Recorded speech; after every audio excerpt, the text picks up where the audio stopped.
ដែលពីរឿងកម្មពៀមិនចេះចប់ប្តីប្រពន្ធពីរនាក់នោះណាប្តីប្រពន្ធពីរនាក់ស្រឡាញ់គ្នាណាប្តីហ្នឹងប្រុសប្រពន្ធហ្នឹងស្រីហើយប្រពន្ធហ្នឹងនៅផ្ទះប្តីទៅរកស៊ីត្រឡប់មកវិញទៅជួបគ្នាធម្មតាពេលថ្ងៃមួយហ្នឹងប្តីទៅយូរបន្តិចទៅអាប្អូនថ្លៃប្រុសនោះវាប្រកែលេបខាយមកតាក់តងជាមួយបងហ្នឹងទៅវាត្រូវគ្នាវាកាន់តែជ្រុលទៅខ្សឹបគ្នាស៊ីស៊ុះកុំឲ្យបែកការបងប្រុសមកវិញត្រូវតែចាក់ការចោល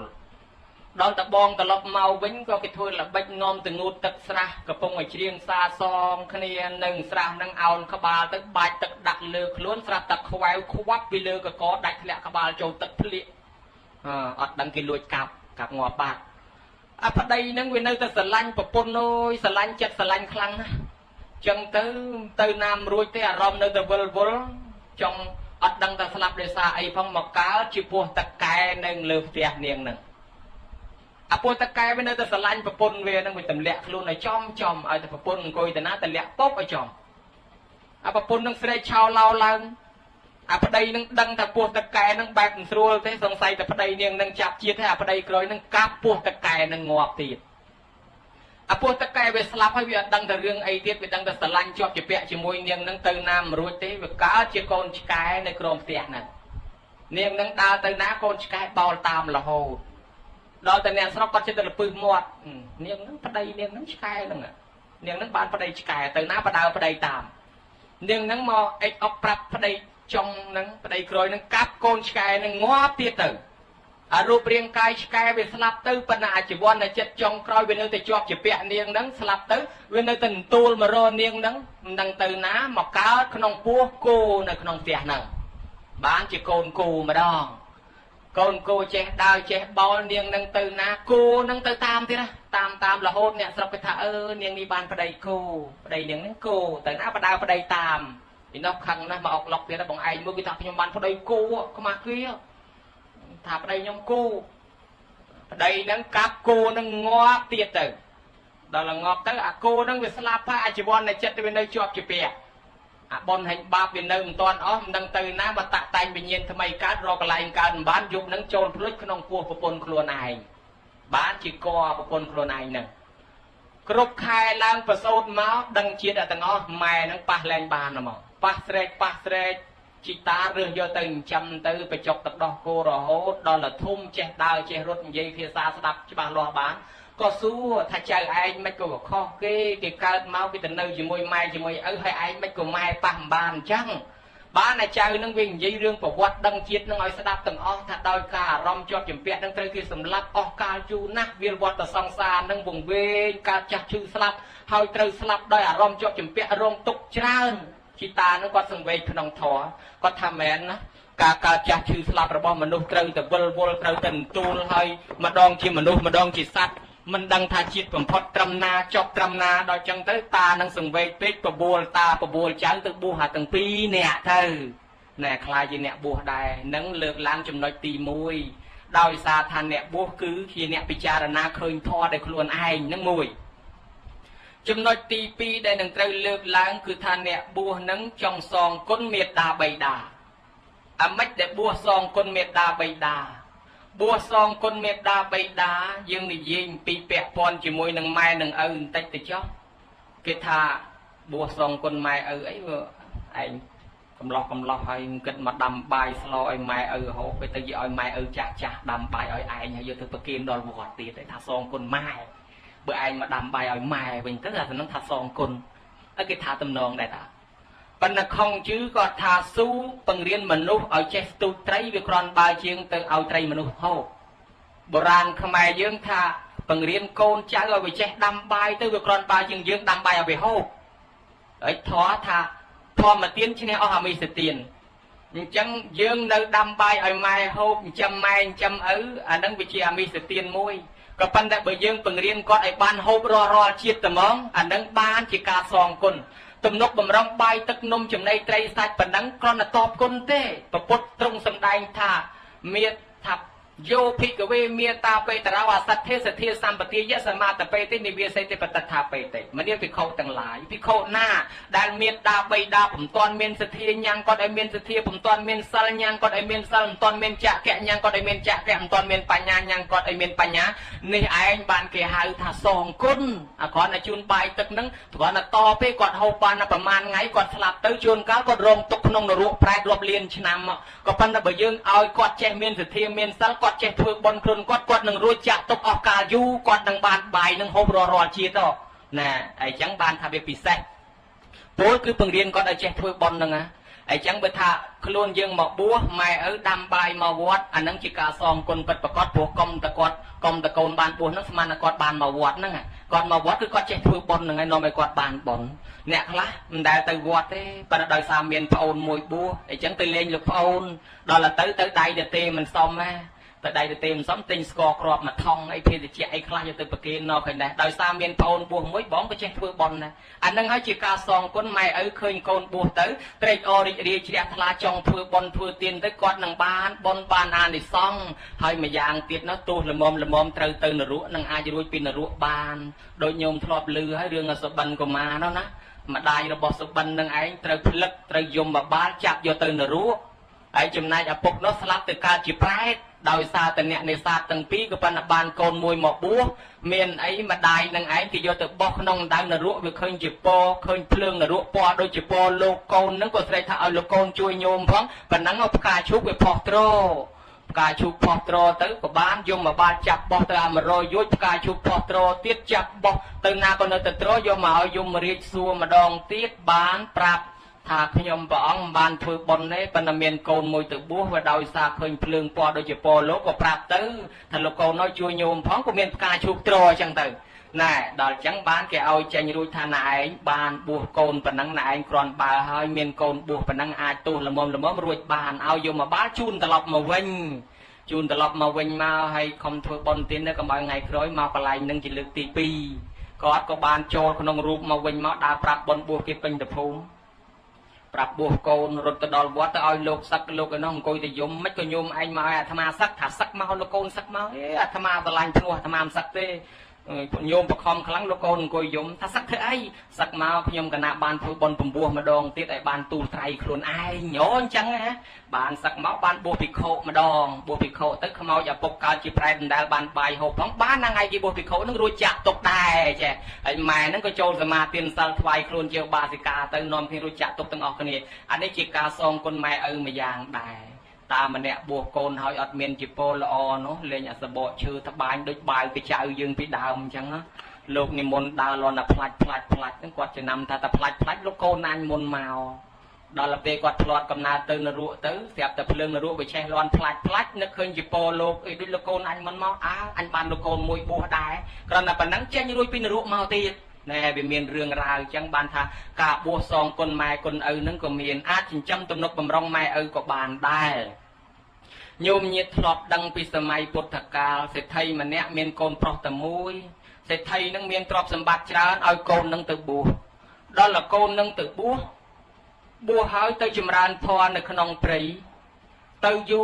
រឆ្នាំទៅស្រាប់តែមានលោកមួយអង្គមកពីស្រុកខ្លួនឯងដែរអូដេចគុណមកពីស្រុកយើងហើយមិនតែខ្ញុំកណាបែកស្រុកភូមិយូរហើយញោមខ្ញុំកណាសុខសប្បាយយ៉ាងណាទេអាងថាញោមមានទ្រព្យសម្បត្តិគ្រប់គ្រាន់ហើយមិនខ្វល់ណាលោកឯនោះប្រាប់ថាដេចគុណម្ចាស់ទុបបតីឯហ្នឹងណាកុំតក់ស្លុតខ្ញុំកណានឹងប្រាប់ទុបបតីសម្រួលបតីឯហ្នឹងញោមដេចគុណម្ចាស់ធ្លាក់ខ្លួនដើរសុំទានគេហើយព្រោះគាត់ត្រូវអន្តរាយភ្លើងឆេះផ្ទះអស់ហើយអញ្ចឹងគាត់ត្រូវធ្លាក់ខ្លួនដើរសុំទានគេទាំងយាយទាំងតាលំបាកណាស់លោកលឺតែប៉ុណ្ណឹងដេកលេងលោកកើតទេអញនៅបួសម្នាក់ឯងញោមដើរសុំទានគេទៅហើយត្រឡប់ទៅវិញទៅសឹករស៊ីចាំញោមធ្វើដំណើរត្រឡប់មកវិញមកដល់ផ្លូវបែកចូលវត្ត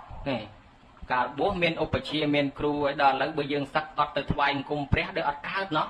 ទៅថ្វាយអង្គមលាព្រះសិនចាំសឹកទៅចាំម៉ែ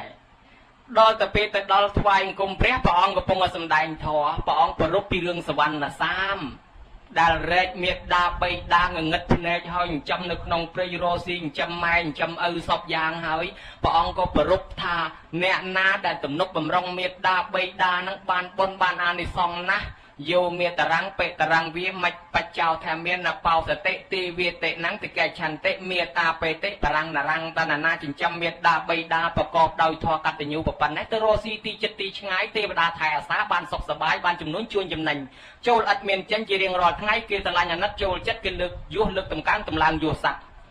យោមេតរាំងបេតរាំងវាបច្ចោថាមានណបោសតិអ៊ីទេវៈណੰបសាងសន្តិបច្ចសកេបមោតតិថានណាចិញ្ចឹមទំនុកបំរុងម៉ែឪហើយប្រកបដោយធម៌កតញ្ញូទេវតាទៅសាបុគ្គលនឹងចេញផុតពីនឹងទៅឋានសួគ៌រុងរឿងគេទៅសានៅក្នុងទៀតហើយព្រះអង្គក៏សម្ដែងថាចំណែកភិក្ខុសង្ឃអង្គសាមណេរក៏អាចទំនុកបំរុងមេត្តាបៃតាបានដែររបស់ផ្ទាល់ខ្លួនយើងអាចជួនយើងអាចហុចយើងអាចទំនុកបំរុងបានអញ្ចឹងភិក្ខុសង្ឃនឹងឮតែអញ្ចឹងទៅញោមចេញមកវិញអញបាច់សឹកទេបើអញ្ចឹងទៅដើរសុំបាយគេបិណ្ឌបាតចិញ្ចឹមម៉ែបានចង្ហាន់មកយកមកចិញ្ចឹមម៉ែបានចង្ហាន់មកយកមកឲ្យឪរួចឲ្យអស់ទៅបានទៅបិណ្ឌខ្លួនឯងឆានតាមក្រោយថ្ងៃខ្លះបានថ្ងៃខ្លះអត់បានតែម្ដាយឪពុកខ្លួនឯងអត់វាចេះតែមានពាក្យចចាមរាមកើតទៀតដែរគេថាភិក្ខុនោះចិញ្ចឹមមនុស្សចិញ្ចឹមយាយតាចាស់ចាស់ធ្វើនឹងធ្វើឲ្យសទ្ធាគេខូចអស់ដែលគេខំប្រគេនគេជ្រះថ្លាប្រគេនបាយទឹកនំចំណីមកលោកឲ្យលោកគិតអត់ឆានខ្លួនឯងគិតយកតែឲ្យគេរិះគន់តគ្នាឮដល់ព្រះអង្គក៏ហៅភិក្ខុសង្ឃនឹងមកឲ្យសួរជំរះទៀតដែរមើលភិក្ខុឮថាភិក្ខុឯងបិណ្ឌបាតចង្ហាន់គេបានយកទៅឲ្យយាយតាចាស់ចាស់ពីរនាក់ហ្នឹងមែនទេថាបបិទ្ធព្រះអង្គដល់ចម្រើនពិតមែនចុះតាយាយពីរនាក់ហ្នឹងត្រូវជាអ្វីនឹងអ្នកបបិទ្ធព្រះអង្គដល់ចម្រើនត្រូវជាម្ដាយឪពុកខ្ញុំព្រះអង្គបកើតបានប្រពុតសរសើរវិញថាណែភិក្ខុទាំងឡាយណែធ្វើលំនាំតាមភិក្ខុអង្គនេះណាកតញ្ញូនឹងឯងតថាគតមិនដែលលះបង់ចោលទេកាលនៅជាពពុទ្ធិស័តបើលះបង់ធម៌កតញ្ញូចោលអត់បានត្រាស់ទេអញ្ចឹងភិក្ខុនឹងកាន់តាមទំនំរបស់អ្នកប្រាជ្ញហើយកាន់តាមទំនងទំនៀមរបស់អ្នកប្រាជ្ញហើយធ្វើតាមភិក្ខុនឹងចុះមិនខុសទេបានព្រះអង្គតសើថែមទៀតណោះញោមញាតិពុទ្ធបរិស័ទទាំងឡាយ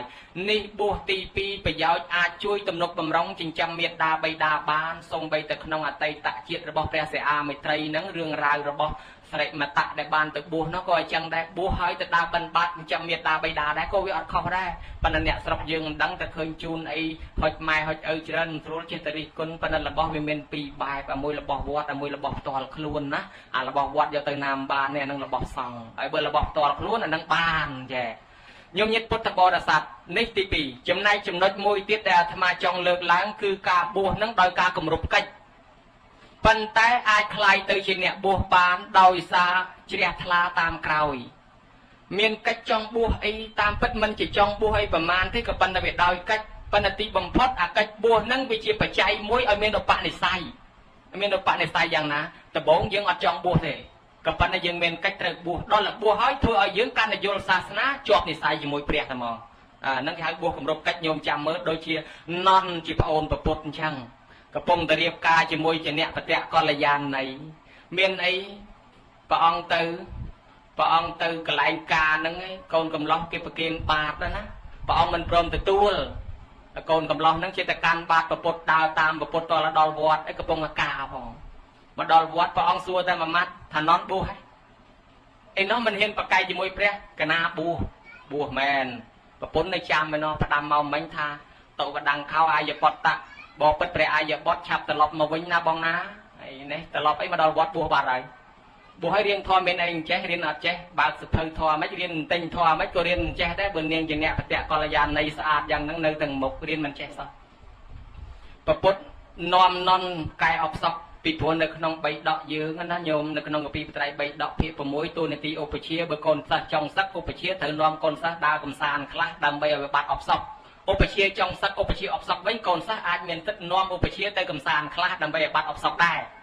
ប្រពុតលោកឃើញនន់អបសក់ហើយនាំនន់ទៅកំសាន្តទៅឋានសួគ៌ឲ្យនន់តោងជាពរទៅឋានសួគ៌ទៅមើលស្រីសួគ៌ទៅដល់កដាលមេឃនិមិត្តស្វាញីកាចាស់មួយអង្គុយលើគល់ឈើភ្លើងឆេះខ្លោចឡើងខ្មៅព្រោះតែមិននន់ស្អាតអត់ស្អាតទេអត់ស្អាតផងចាញ់នាងជាអ្នកផ្ទះកល្យាណីស្អាតជាងដល់ទៅដល់ឋានសួគ៌ឃើញស្រីសួគ៌នោះស្អាតអូយស្អាតយកតែមែនតែមិននន់ស្អាតទេស្អាតជាងនាងជាអ្នកផ្ទះកល្យាណីទៀតនន់ស្រឡាញ់អត់ស្រឡាញ់បើអញ្ចឹងខំរៀនធម៌ណាចាំតថាគតទៅដឹងឲ្យចុះមកវិញខំរៀនណាមករៀនយកតែមែនតែន ដល់តែរៀនយូរយល់ធម៌ខ្លួនឯងចេះដឹងជ្រះថ្លាមាននិស័យកាន់តែខ្ពស់លែងចង់បានប្រពន្ធទៅសុំដកពាក្យពីព្រះវិញលែងហើយមិនបាច់ទៅដឹងឯងលែងយកឲ្យបួសហ្មងណែពីដំបងគម្រប់កាច់ទេណាញោមប៉ុន្តែដល់ទៅពេលបានយល់សិក្សាជ្រះថ្លាច្បាស់លាស់ទៅវាបែរទៅជាមានសទ្ធាជ្រះថ្លាកាន់តែខ្លាំងចៅអធិការវត្តវេលវ័នពនាមសុជាតិនៅជំនាន់ព្រះរឿងពីជំនាន់សង្គមឥណ្ឌាពីដើមវាមានសាលាទិសាប្រម៉ោកសាលាទិសាប្រម៉ោកជាសកលវិទ្យាល័យដែលគេទៅពីប្រទេសផ្សេងទៅរៀនមានសេដ្ឋីនោះឈ្មោះវឌ្ឍនៈសេដ្ឋីប្រពន្ធឈ្មោះទេពីហើយទេវីដល់ទៅពេលមានកូនប្រុសតូលមួយឲ្យទៅរៀនតាំងពីអាយុ10ឆ្នាំរហូតដល់20ឆ្នាំបានកូននឹងរៀនចប់គេរៀនចំណេះវិជ្ជាផ្សេងត្រឡប់មកវិញខ្លះគេបានធ្វើការងារមន្ត្រីរាជការធ្វើនេះធ្វើនោះខ្លះជាកូនស្ដេចបានឡើងជាឧបរាជបានអភិសេកឡើងសោយរាជក៏មានសេដ្ឋីនេះមានកូនប្រុសត្រឡប់មកវិញដែលមានរូបឆោមលោមពណ៌ល្អនិងមានចំណេះចេះជ្រៅជ្រះណាស់សម័យពុទ្ធកាលព្រះអង្គគង់នៅឡើយគេក៏ទទួលពិធីជប់លៀងកូននឹងហើយស្រាប់តែមានសេដ្ឋីមួយទៀតឈ្មោះធនសេដ្ឋីណាធនកសេដ្ឋីក៏មកដែរយកកូនកំមុំមកមានកូនកំមុំមួយស្អាតមនុស្សនេះតាំងពីទៅរៀនមិនដែលមានសេចក្តីស្នេហាសោះដល់មកលើកហ្នឹងគេមកជប់លៀងកម្មវិធីទទួលកូនមកពីរៀនហ្នឹងឃើញកូនកំមុំសេដ្ឋីស្អាតស្រាប់តែស្រឡាញ់ហ្មងស្រឡាញ់ទៅចេះតែឲ្យម្ដាយនឹងតាក់ទងជាមួយគេហ្នឹងឪពុកហ្នឹងនឹកថាឲ្យឪពុកទៅតាក់ទងគេប្រហែលជាបានកូននឹងស្អាតណាស់ឈ្មោះនាងសន្តារីឪពុកក៏ថាកូនហើយយើងកើតមកតាន់សម័យសាសនាពុទ្ធព្រះអង្គគង់នៅឡើយកូនឯងរៀនមានចំណេះហើយក៏ប៉ុន្តែឪពុកចង់ឲ្យកូនឯងកាន់កតបកិច្ចមួយទៀតគឺឲ្យកូនឯងបួសមកភាសាសិនបើកូនឯងសឹកមកវិញទៅចាំពុកតដឹងកូននឹងឲ្យមែនណាឲ្យតែបានបួសមែនដល់ទៅបួសទៅថាបើពិបាកអាមិនក៏ទ្រាំដែរឲ្យតែសឹកមកវិញតដឹងនាងហ្នឹង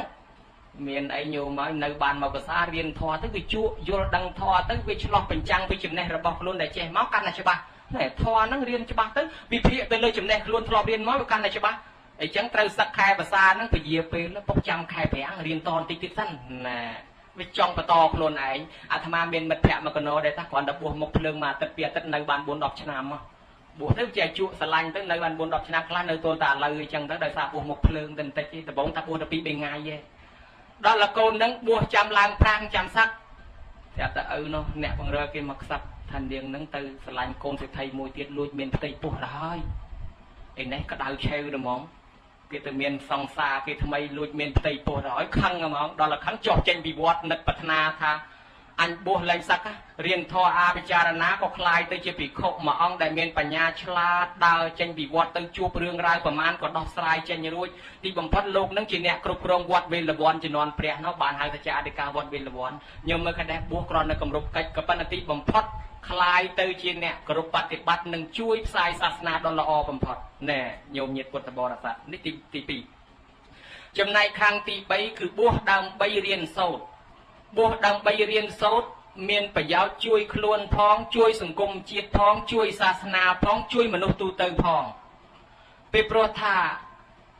សង្គមនីមួយបើអត់មានអ្នកចេះមិនអាចឲ្យរុងរឿងបានទេសាសនាពុទ្ធបើអត់មានអ្នកចេះក៏មិនអាចដឹកនាំសាសនាឲ្យរុងរឿងទៅបានហើយមនុស្សដែលអត់បញ្ញាក៏មិនអាចទៅនិព្វានបានទៀតអញ្ចឹងត្រូវការរៀនពីព្រោះសូម្បីតែពុទ្ធតម្រាប់បានត្រាស់ដឹងក៏ព្រះអង្គរៀនដែរអញ្ចឹងតលតែរៀនបានអាចជួយបាន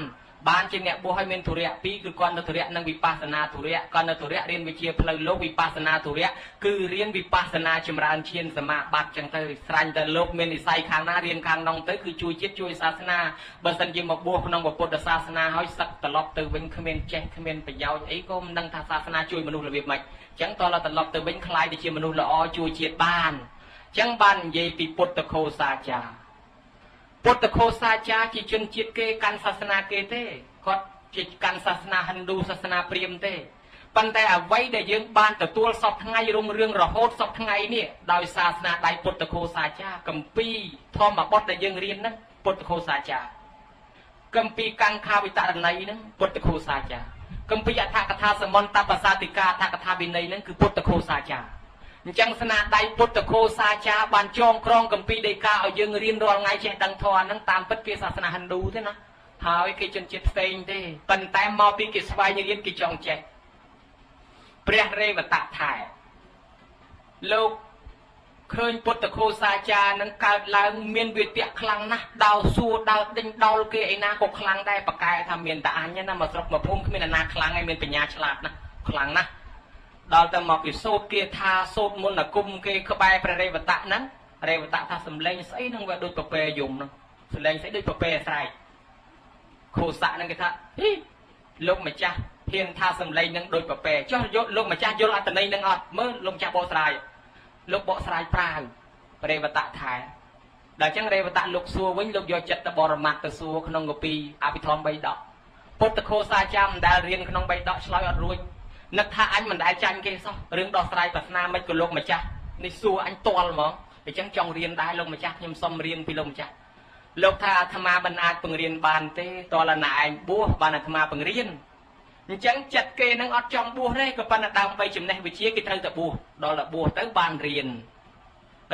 ចេះដឹងយល់កាន់តែច្បាស់ក្នុងបត្រៃ3ដកទាំងអស់រៀនចប់អស់អាលីងហ្មងញោមរៀនចប់ទាំងអស់យល់ចេះច្បាស់ដូចគេប្រៀបធៀបថាដូចតួអង្គពុទ្ធកើតឡើងម្ដងទៀតអញ្ចឹងថ្ងៃមួយក៏និយាយពិចារណាក្នុងចិត្តអញថាឧបជានឹងប្រហែលជាអត់អីបរៀនខ្លួនណាមើលទៅខ្លួនតែចេះខ្លាំងជាងឧបជាទៀតគ្រាន់តែប៉ុណ្ណេះព្រះរេវតៈមកដល់ប្រាប់ថាណែណែឯងមិនសមជាកូនសិស្សអាត្មាទេណែឯងមិនសមជាកូនសិស្សអាត្មាសោះដល់ចឹងទៅខោស័កដឹងភ្លាមដឹងថាអូលោកដឹងចិត្តអញដឹងចិត្តថាអញមើលងាយលោកបើចឹងទៅសុំទោសលោកសុំឲ្យឧបជានឹងអត់ទោសកុំឲ្យយកទោសយកកម្មពៀខ្ញុំអីលោកថាបើចង់ឲ្យយើងអត់ទោសតលណែឯងធ្វើកិច្ចការងារនឹងឲ្យយើងធ្វើកិច្ចការយ៉ាងម៉េចក៏ខ្ញុំព្រះអង្គធ្វើដែរនៅប្រទេសឥណ្ឌាយើងនេះគេហៅជំនាន់នោះថាគេហៅថាចម្ពោះទ្វីប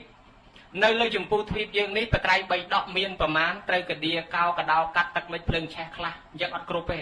បត្រៃ3ដកដែលគ្រប់ល្អម៉ត់ចត់នៅឯស្រីលង្កាប៉ុន្តែបត្រៃ3ដកនោះសរសេរជាអក្សរសិល្បៈ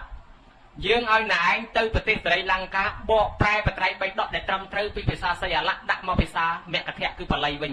ហើយយកមកតម្កល់ទុកទីនេះអានឹងបានណែឯងរួចខ្លួនគ្រាន់តែប៉ុណ្ណឹងថាខ្ញុំព្រះអង្គធានាធ្វើឲ្យបានថ្វាយអង្គមលាឧបជាហើយទៅទូលមានម្ដាយព្រោះម្ដាយនឹងមានអ្នកណាស់មិនជឿពុទ្ធសាសនាទេគេជឿព្រហ្មញ្ញទៅទេសនាបញ្យលម្ដាយតលយល់កាន់ពុទ្ធសាសនាថ្វាយខ្លួនជាឧបាសិកាចេញដំណើរតាមសពៅពីឥណ្ឌាទៅស្រីលង្កាតែដល់លើសពៅនឹងមាត់ទឹកទៅជួបពុទ្ធតថៈដែលលោកទៅព្រែកពីនឹង2ឆ្នាំហើយបានតែមកក្បាលមកសួរថាឯងទៅណាថាទៅព្រែកពីសិល្បៈមកដាក់ភាសាបាលីវិញអូយកុំទៅមិនងាយទេសមត្ថភាពណែឯងទៅធ្វើមិនកើតណែប្រហែលយើងណែឯងមើល2ឆ្នាំមកបានតែប៉ុណ្្នឹងបានតែមកក្បាលហ្នឹងឯងហុចមកឲ្យមើលហើយណែឯងមិនបាច់ទៅទេពុទ្ធឃោសាថាឧបមាថាគេមានកូនកំមុំមួយហើយបើអ្នកទៅដណ្ដឹងមិនបានដោយថាលោកម្ចាស់ទៅដណ្ដឹងកូនកំមុំគេនឹងមិនបានខាត់អ្នកដតីមិនឲ្យទៅធ្វើម៉េចក្រែងលោវាមិនត្រូវលោកម្ចាស់វាត្រូវអ្នកដតីហ្នឹងអញ្ចឹងមិនបាច់ខាត់គេទេឲ្យគេទៅដណ្ដឹងហ្នឹងបើណែឯងមានអ្នកចង់ទៅអញ្ចឹងក៏ទៅចុះចាញ់ប្រាថ្នាចាញ់ល្បិចរបស់ពុទ្ធឃោសាចៈដាក់ប្រាថ្នាឲ្យមួយកើអញ្ចឹងណាថាបើអ្នកមានកូនកំមុំហើយបើណែឯងទៅដឹងមិនបានទុកឲ្យអ្នកដតីគេទៅដឹងម្ដងមើលហើយបើណែឯងចង់ដឹងទៅណាឲ្យដៃចាទៅបានដៃចា2ទៅដល់មាត់កំពង់ប្រទេសស្រីលង្កាមិនទាន់ឡើងពីសពៅផងខ្ញុំបង្រើសេដ្ឋី2នាក់គេម្ដងទឹកឆ្លោះគ្នាជេរគ្នាបែកផ្សែងពេញហ្នឹងហើយពុទ្ធឃោសាចារ្យនៅមួយអង្គឯងនឹកថារឿងហ្នឹងឆ្លោះគ្នាហ្នឹងប្តឹងរឿងហ្នឹងមុខក៏ប្តឹងតែប្តឹងគេរកសាកសីមុខក៏ចោលដាក់អាត្មាហើយអាត្មានៅនឹងដឹងរឿងមុខគេចាប់អាត្មាមិនចូលតុលាការទេបើគេសួរអាត្មានឹងឲ្យកំណត់ហេតុដាក់ស្លឹករឹតដៃម្ខាងសរសេរនាងនេះដៃខាងនេះសរសេរនាងនេះនាងណាជេរប្រមាណម៉ាត់សរសេរដាក់ខាងនេះនាងនេះជេរប្រមាណម៉ាត់សរសេរដាក់ខាងនេះនិយាយឲ្យមិនទៅសេដៃទាំងពីរសេបានទាំងអស់ដូចកន្លងយំអញ្ចឹងញោមមកដល់ពេលមានរឿងគេប្តឹងផ្ដាល់មែនគេថារសាក់ស្អីមានតែលោកមួយអង្គឯងដឹងគេមកចាប់លោកថាមិនបាច់ចាប់ទេណាយកទៅនេះបោះពាក្យនាងនេះបោះពាក្យនាងនេះយកទៅ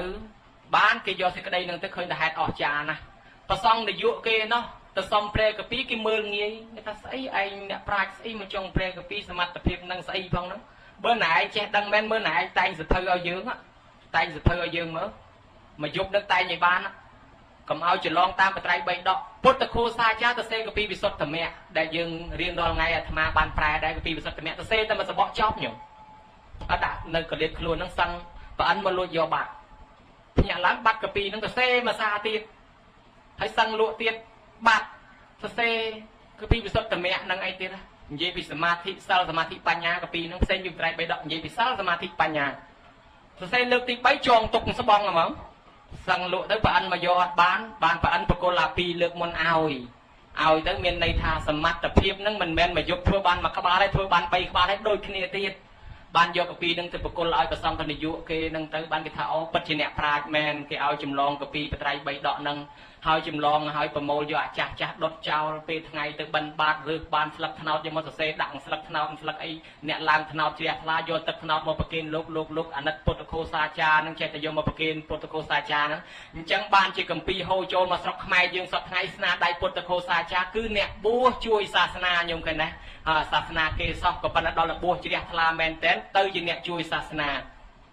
កំណើតពុទ្ធរូបយើងកើតឡើងដោយអស្វខោសៈអីហ្នឹងសិទ្ធិជនជាតិក្រិចទេអ្នកកាន់ព្រំមាញ់សាសនាទេក៏ប៉ុន្តែដល់គេសិក្សាពុទ្ធសាសនាយើងទៅប្របាទកនិស្កក្តីអស្វខោសៈក្តីបែរមកជួយសាសនាយើងពពោតិព្រឹកនៅប្រទេសឥណ្ឌាកន្លែងព្រះអង្គប្រសូតអីហ្នឹងជនជាតិអង់គ្លេសទេគេអ្នកទៅតាមឡើងវិញនោះសិទ្ធិជនជាតិបរទេសគេសិក្សាឃើញទៅគេជួយសាសនាយើងវិញទី3មិញនេះគឺថាអ្នកបួសដើម្បីសិក្សារៀនសូត្រឯចំណែកខាងផ្នែកទី4គឺថាអ្នកបួសដើម្បីជួយបន្តពូជពង្សវង្សសាសនាឲ្យតថិតថេរជេរកាលតទៅមុខទៀតដោយជាក់ស្ដែងយើងនៅក្នុងថ្ងៃនេះក៏បានបំពោះដើម្បីបានបុណ្យខ្លួនយើងផងជាការតពូជពង្សវង្សសាសនាបើអត់មានអ្នកបួសទេក៏មិនមានអ្នកសិក្សាគោរពបប្រតិបត្តិនិងបាត់បង់គម្ពីរដីការបស់យើងហូរហែទៅហើយអញ្ចឹងតើមានអ្នកបួសបានមានធ្វើសង្ឃកម្មបានមានអ្នកគោរពបប្រតិបត្តិបានមានវត្តមានវាអារាមនៅថែអាសាគុតមុតមមតំហើយអ្នកបួសនឹងទៀតជួយផ្សព្វផ្សាយសាសនាជាបន្តយើងនឹកឃើញពីសម័យកាលដើមឡើយពីជំនាន់ជ័យវរ្ម័នទី7ឪពុកអ្នកជួយជាតិម្ដាយជួយអក្សរសាស្ត្ររីឯកូនជាអ្នកជួយសាសនាណាញោមហើយមួយទៀតធម្មមាសោកក៏ជាអ្នកជួយសាសនាជាអ្នកផ្សព្វផ្សាយសាសនាដែរធម្មមាសោកកើតឡើងក្នុងលោកកសាងចេតិយ 84000 ហើយស្រឡាញ់សិក្សាពុទ្ធសាសនានឹងចូលចិត្តដើមពោណាស់ទៅកន្លែងព្រះអង្គបានត្រាស់ដឹងតែងទៅធ្វើសមាធិរាល់ថ្ងៃប្រពន្ធទី4ឈ្មោះនាងមហេសន្ទរីមិនជ្រះថ្លាសោះនឹកឃើញថាមកពីអាដើមពោនឹងបានជាប្តីអញនឹងមិនព្រមនៅថែទាំអញមួយថ្ងៃទៅទាំងដើមពោនឹងអញយកដុតដើមពោនឹងកំតិចក៏ឲ្យគេលាយថ្នាំពឹសទៅសម្លាប់ដើមពោដែលកន្លែងព្រះអង្គត្រាស់ដឹងនឹងចោលញោមដើមពោនឹងក៏ស្លាប់បាត់ធម្មមាសោកធ្លាក់ខ្លួនឈឺទៅមកឈឺយកតែមែនតែនរហូតប្រងនឹងសកុតហើយបានអគ្គមហេសីនឹងពនាងមហេសន្ទរីនឹកថាបើអញមិនទូលព្រះអង្គទេព្រះអង្គសកុតថាបើអញ្ចឹងក៏ទៅសារភាពកំហុសថាខ្ញុំព្រះអង្គអ្នកឲ្យគេដាក់ថ្នាំពឹសឲ្យដើមពោនឹងស្លាប់គ្រាន់តែលឺប៉ុណ្ណឹងទៅធម្មមាសោកក៏បានធូរស្រាលមកវិញហើយប៉ុន្តែចិត្តសទ្ធាជ្រះថ្លាខ្លាំងឲ្យគេទៅរៀបចំបោះសម្អាតកាប់កោះកន្លែងដើមពោនឹងឲ្យស្អាតហើយទៅអង្គុយសមាធិនៅនឹងមកបើដើមពោនឹងមិនដោះឡើងវិញទេខ្ញុំព្រះអង្គសុខចិត្តអង្គុយតតែស្លាប់អធិដ្ឋានហើយនៅអង្គុយនឹងទៅបានតែមួយថ្ងៃពីរថ្ងៃដើមពោក៏ចាប់ផ្ដើមដោះមកថ្មីទៀតញោមដោះមានប្រឡោកមានត្រួយចេញមកថ្មីទៀតទៅកើតជាដើមពោនឹងហើយស្ដេចនឹងឯងជ្រះថ្លាកសាងចេតិយ 84000 ជុំវិញដើមពោនឹងហើយយើងបាន 10000 ចេតិយហើយហ្នឹងស្ដេចនឹង 84000 កសាងណាស់ធ្វើបុណ្យណាស់ទៅសួរព្រះមោគលីពតេសថេបបិទ្ធលោកម្ចាស់ដ៏ចម្រើនខ្ញុំព្រះអង្គកសាងចេតិយ 84000 ជួយឧបត្ថម្ភសាសនាយ៉ាងហ្នឹងខ្លាចជាញាតិចិត្តរបស់ពុទ្ធសាសនាហើយនៅថានៅទេព្រះអង្គហាមិនក៏នៅតលតែព្រះអង្គមានកូនបួសទៀតបានខ្លាចជាញាតិចិត្តហើយស្ដេចមានកូនតែ2មហិនមួយនិងសង្ឃមតាមួយឲ្យបួសឲ្យទាំងពីរទៅមហិនបួសជាភិក្ខុឈ្មោះមហិនតថេនឹងយកសាសនាទៅផ្សាយនៅស្រីលង្ការុងរឿងកើតជាគម្ពីរដីកាអដ្ឋកថាក្រឹកនាំចូលស្រុកខ្មែរយើងហ្នឹងហើយសង្ឃមតានឹងបួសជាសង្ឃមតាធេរីបួសអញ្ចឹងបួសកូនទាំងពីរដល់បួសកូនទាំងពីរហើយទៅពុទ្ធសករាជ295ទៅនមស្ការកន្លែងព្រះអង្គប្រសូតជ្រះថ្លាដល់ពុទ្ធសករាជកន្លងទៅ301ឆ្នាំខ្លួនឯងក៏បួសដែរអញ្ចឹងធម្មមាសោក៏បានបួសដែរណាញោមអញ្ចឹងហើយអញ្ចឹងតលតអ្នកបួសនឹងទៀតបានខ្លាចជាញាតិចិត្តពុទ្ធសាសនាមហន្តថេទៅសរីលង្កាទៅគេជ្រះថ្លាធ្វើបុណ្យកសាងវត្តឧបត្ថម្ភចង្ហាន់ក៏ក្រឹកក្រែងក្នុងទៅស្រាប់តែអ្នកសរីលង្កានឹងសួរថាលោកម្ចាស់សាសនាតាំងមមនៅប្រទេសសរីលង្កានឹងហើយនៅថានៅទេចុះមិនបានមិនតាំងនៅតលតែមានកូនអ្នកលង្កានឹងបួសព្រោះលោកនេះសិតតែលោកឥណ្ឌាហ្នឹងតែគេត្រឡប់ទៅប្រទេសគេវិញអស់ឯនេះអត់មានលោកធ្វើបុណ្យណាដែរអញ្ចឹងតលតែមានលោកនៅស្រុកនឹងបួសបានសាសនាតាំងមមអញ្ចឹងបានអ្នកស្រីលង្កាហ្នឹងគេក៏នាំគ្នាពំបួសកូនចៅបន្តទៀតទៅធម្មមាសោកជាស្ដេចទី1ដែលធ្វើឲ្យពិភពលោកស្គាល់សាសនា បើកុំតែមានធម្មមាសោកប្រទេសដទៃគេអត់ស្គាល់ពុទ្ធសាសនាទេធម្មមាសោកចាត់ភិក្ខុសង្ឃឲ្យជួយផ្សព្វផ្សាយសាសនាបានយើងដឹងរឿងថានៅប្រទេសកម្ពុជាយើងក៏ត្រូវមានលោកពីរអង្គមកដែរគឺសោណថេនិងឧត្តរថេឡើងមកផ្សាយសាសនានៅកន្លែងហ្នឹងដែលស្រុកយើងកំពុងតែជឿសាសនាព្រាហ្មណ៍សាសនាដើមមកគេអត់តន់ជឿលើពុទ្ធសាសនាផងប៉ុន្តែសម័យនោះវាមានក្មេងចេះតែលងទឹកស្លាប់នោះណាដល់អញ្ចឹងគេចោទថាមានអរិយទឹកមានជើងកបចាប់ក្មេងស៊ីស្រាប់ថ្ងៃនេះគេត្រៀមចាំចាប់អរិយទឹកឲ្យទៅឡើងមកគេចាប់ដល់ទៅលោកមកផ្សាយសាសនាលោកមកតាមផ្លូវទឹកគេអត់ដែលឃើញលោកផងឡើងតាមផ្លូវសពៅមកប្រកេះតងោលស្លៀកចពោសុលខុលគេថាអូអរិយទឹកឡើងមកហើយអូអរិយទឹកគេពាត់ចាប់លោកក៏បញ្យល់គេថាអាត្មាមិនមែនអរិយទឹកទេអាត្មាជាអ្នកបួសផ្សាយសាសនាគាត់ជួនពេលហ្នឹងអរិយទឹកឡើងមកដល់ផ្លែតបានលោកចង្អុលប្រាប់ថានោះអរិយទឹកឡើងមកអញ្ចឹងប្រជាជនក៏ពឹងលោកឲ្យជួយអរិយទឹកផងជួយចាប់អរិយទឹកឲ្យផងបានលោកជួយកម្ចាត់អរិយទឹកចេញពីកន្លែងហ្នឹងឲ្យប្រជាជនបានសុខគេជឿលើលោកគេក៏ជ្រះថ្លាទៅស្ដាប់ធម៌លោកថ្វាយខ្លួនជាឧបាសកឧបាសិកាទៅហើយគេក៏ប្រគេនដីប្រគេនវត្តប្រគេនចង្ហាន់ហើយអ្នកខ្លះប្រគេនកូនប៉ុន្តែមិនមែនកូនកំមុំទេគឺកូនកំឡោះឲ្យបួសតមករហូតថ្ងៃហ្នឹងសាសនាពុទ្ធផ្សាយមកដែនដីយើងតាំងពីសតវត្សពុទ្ធសករាជកន្លងទៅ309ឆ្នាំម្លេះយើងមានសាលាចរិតផោះតាំងពីចំនួនហ្វូណនម្លេះតាំងពីសម័យហ្វូណនសម័យស្រីមេរៈស្ដេចហ្វាន់ជេម៉ាន់ដែលពុទ្ធសតវត្សទី309ឆ្នាំដល់អញ្ចឹងយើងមានសាក់សីមានផោះតាំងមានសិលាចារឹកមានពុទ្ធរូបហូហែមករហូតមកប៉ុន្តែសាសនាយើងមានការប្រែប្រួលម្ដងទៅជឿខាងហិនយានម្ដងជឿមហាយានម្ល៉េះហើយនៅច្បុកច្បល់ជាមួយសាសនាដើមបានជំនាន់ជ័យវរ្ម័នទី7ហ្នឹងឪពុកជាអ្នកជួយជាតិគឺប្របាទជ័យវរ្ម័នធ្វើឲ្យប្រទេសរុងរឿងឲ្យអគ្គមហេសីពនាងអន្តរទេវីជួយអក្សរសាស្ត្របើកសាកលវិទ្យាល័យបរិញ្ញាបត្រសម័យកាលនោះមានកូនមួយញោមឈ្មោះតាមលិនតៈឲ្យកូនជួយសាសនាទៀតបញ្ជូនកូនទៅប្រទេសសេរីលង្កាកូននឹងទៅរៀនជាង10ឆ្នាំយកស្ទឹងកល្លនីគឺស្ទឹងកល្យាណីនឹងបួសជាសីមាហើយរៀនជាមួយសាមណេរជនជាតិលាវជនជាតិមនសាមណេរឆបកៈជាដើមនឹងរហូតជាង10ឆ្នាំត្រឡប់មកប្រទេសខ្មែរគាត់ចម្លងលទ្ធិពុទ្ធសាសនាបែបថេរវាទនឹងយកមកផ្សាយបន្ថែមលើសាសនាដែលយើងមាននឹងបានជាយើងកាន់ថេរវាទដូចសេរីលង្កាទល់ដល់សពថ្ងៃហ្នឹងហើយក៏មានការបួសរៀនហូហែមរហូតពេលហ្នឹងអញ្ចឹងឥឡូវយើងថ្ងៃនេះក៏កាន់តាមទំនៀមថេរវាទហើយយើងបំពោះដល់លោកឪពុកអញ្ចឹងដែរញោមញាតិពុទ្ធបរិស័ទទាំងឡាយបានបុណ្យបានអានិសង្សយ៉ាងច្រើនអានិសង្សអ្នកដែលមកចូលរួមបួសហ្នឹងណាអាត្មានិទានពីរឿងរ៉ាវប្រភពប្រវត្តិបួសហ្នឹងអញ្ចឹងទៅនឹកឃើញលោកមួយអង្គនៅប្រទេសសេរីលង្កាពីសម័យដើមហ្នឹងឪពុកលោកបាញ់សត្វ55ឆ្នាំហើយចិត្តតែបញ្ញុះលោកឪពុកនឹងឲ្យមកកាន់សិលលោកនឹងមិនព្រមឪពុកនឹងយូរបញ្ញុះឪពុកឲ្យមកបួសជាសាមណេរហើយកូនជាភិក្ខុដល់តែឪពុកនឹងយល់ព្រមបួសជាសាមណេរមកនៅវត្តបានតែប្រហែលថ្ងៃលោកឪពុកនឹងវាឈឺធ្ងន់ណោះហើយសត្វដែលគាត់បាញ់55ឆ្នាំនោះវាមកស្រេកដាក់តិចគាត់20នោះណាលោកនេនចាស់ជាងលោកកូនទៀតណាលោកកូនភិក្ខុលោកឪលោកនេនដល់លោកគាត់ស្រែកយំតាមសត្វឲ្យលោកកូននឹងជួយលោកក៏ដាក់លើក្រែនឹងរកគ្រឿងសក្ការៈមកដាក់លើក្រែនឹងឲ្យពេញទៅឲ្យលោកនេនជួយសែងទៅកន្លែងមហាពោធិព្រឹកលោកសែងទៅដល់ដាក់កន្លែងដើមពោនឹងទៅថាញោមលោកឪពុកនេះគ្រឿងសក្ការៈរបស់លោកឪពុកឲ្យថ្វាយជូឡាមនីចេតិយថ្វាយព្រះមហាពោធិព្រឹកទៅហើយលោកឪនឹងទៅបួសមិនទៅជាអ្នកចេះសូត្រអីប្រមាណសូត្រតាមកូនមួយម៉ាត់តាមកូនដូចបល័យវេអញ្ចឹងទៅហើយលោកនេនឆយលហង់ជុំវិញក៏ស្រាប់តែលោកឪនឹងថាលោកកូនណែលោកម្ចាស់ជាលោកម្ចាស់លោកកូនធ្វើថាម៉េចហ្នឹងលោកឪមានទៅគ្រឿងមកច្រើនណាស្រីស្អាតមកច្រើនណាប្រចាំប៉ះលោកឲ្យជិះចេញលោកងាកមើលអត់ឃើញអីលោកដឹងថាអូទេពអប្សរមកទទួលគាត់ហើយលោកឪហ្នឹងក៏សគត់ពេលហ្នឹងទៅបានទៅកើតឋានសួគ៌អញ្ចឹងទៅព្រោះអាយុជីវ័នតែចិត្តចុងក្រោយនឹកដល់គុណពុទ្ធសាសនាពីដើមមកធ្លាប់ធ្វើអំពើអាក្រក់បាញ់កាប់សម្លាប់មែនក៏ប៉ុន្តែចិត្តចុងក្រោយបែរមករកសាសនាពុទ្ធបែរមកជឿគោរពពុទ្ធយកចុលាមនីចេតិយពោធិព្រឹកជាអារម្មណ៍អញ្ចឹងស្លាប់អាជីវិតចុងក្រោយហ្នឹងក៏ទៅកើតឋានសួគ៌លោកកូនហ្នឹងក៏សប្បាយរីករាយដោយលោកឪបានទៅឋានសួគ៌ឥឡូវយើងបួសលោកឪអញ្ចឹងដែរញោមញាតិពុទ្ធបរិស័ទទាំងឡាយគេថាប្តីបួសប្រពន្ធបួសប្តីណាបើបានអានិសង្ស36កាប់នៅក្នុងសត្រាទេសនាក្រែ3បើប្តីឲ្យប្រពន្ធមកបួសបានអានិសង្ស36កាប់មួយកាប់គឺមួយផែនដីសោយអានិសង្សនឹងមួយផែនដីណាញោមហើយមួយផែនដីមិនដឹងយើងកើតស្លាប់ប្រមាណដងដែរហើយចឹងប្រពន្ធណាឲ្យប្តីមកបួសបានអានិសង្ស36កាប់បើប្តីណាឲ្យយាយខ្លួនឯងនឹងទៅបួសជាដូនជីដែរក៏ប្រហែលអានិសង្ស36កាប់ដែរហើយអ្នកដែលមកជួយខ្នះខ្នែងក្នុងកម្មវិធីបួសគេនឹងបានអានិសង្ស17កាប់ញោម ចឹងបានគេចូលចិត្តបនបួសហ្នឹងណាណាមកបួសគេមកជួយខ្នះខ្នែងនឹងដោយចិត្តជ្រះថ្លាបានអានិសង្ស17កាប់អញ្ចឹងអានិសង្សផលបនច្រើនតិចទៅតាមគុណធម៌និងចិត្តជ្រះថ្លារបស់យើងឯម្យ៉ាងទៀតឬលោកគ្រូអាចារ្យថាបនហ្នឹងជាពក្ខណានុបទានផងដែរ